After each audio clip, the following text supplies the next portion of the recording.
حدیث نمبر 2196۔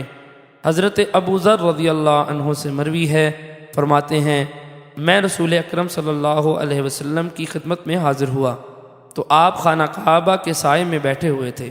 آپ نے مجھے دیکھا تو فرمایا رب کعبہ کی قسم وہ لوگ خسارے میں ہیں۔ فرماتے ہیں میں بیٹھ گیا، پھر بے چینی کی حالت میں کھڑا ہو گیا اور عرض کیا یا رسول اللہ صلی اللہ علیہ وسلم آپ پر میرے ماں باپ قربان ہوں، کون لوگ خسارے میں ہیں؟ فرمایا جن کے مال زیادہ ہیں سوائے ان کے جو ادھر ادھر آگے پیچھے خرچ کرتے ہیں، اور ایسے لوگ کم ہیں۔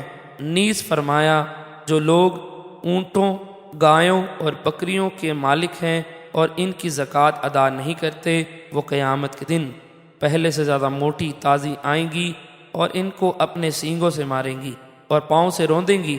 جب آخری گزر جائے گی تو پہلی دوبارہ آئیں گی، اور یہ سلسلہ جاری رہے گا یہاں تک کہ لوگوں کے درمیان فیصلہ ہو جائے۔